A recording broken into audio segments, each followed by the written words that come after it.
Ayan, ang ulam natin ngayon ay ako'y magagisa ng mais. Ayan, ito yung aking mais na binili sa palengke. Ayan, 1 kilo nung buo pa siya, hindi pa nakakayod 1 kilo yan, pinakayod ko yan. Madami-dami. Iluluto ko ng lahat kasi kasahog yung aking anak. Para hindi na sila magluluto. Ayan, may binalatan akong hipon, giniling, sibuyas, bawang, Lord cubes, at mahiwagang malunggay. Ayaw ng anak ko yung dahon ng ampalaya kasi isa sanay kumain ng ganun. Kaya malunggay na lang ihahalo ko. Tapos magaprito ako ng iliw, flying fish. Nabili ko sa bayan, di ba? Fresh pa. May mushroom nga pala akong isasahog. Yung aking mushroom ay medyo matagal na.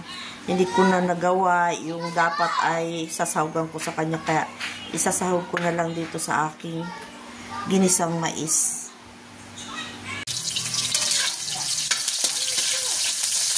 Bawang, sibuyas, ginisa. Lagay ang giniling.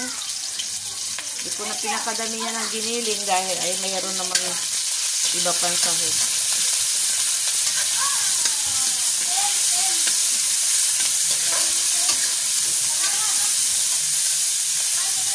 Lagay natin yung hipon na binalatan.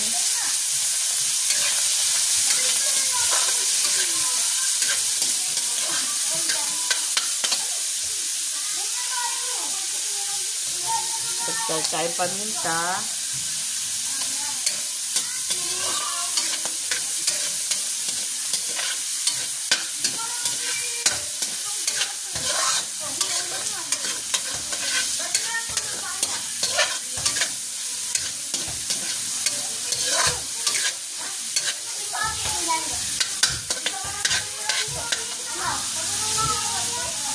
Lagay natin yung mushroom. Wow! Sarap! Bango, bango, bango.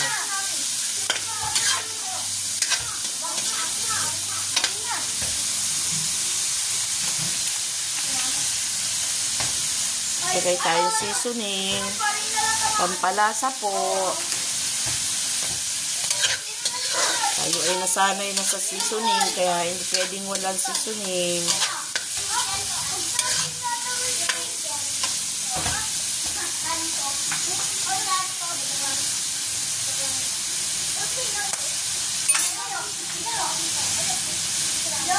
Lagay na natin ang mais. Ayan. Pinagdagan ko. Kasahog nga ang aking anak. Marami. Dami.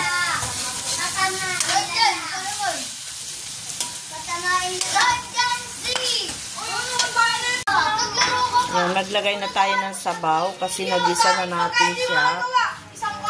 Maingay ang mga bata.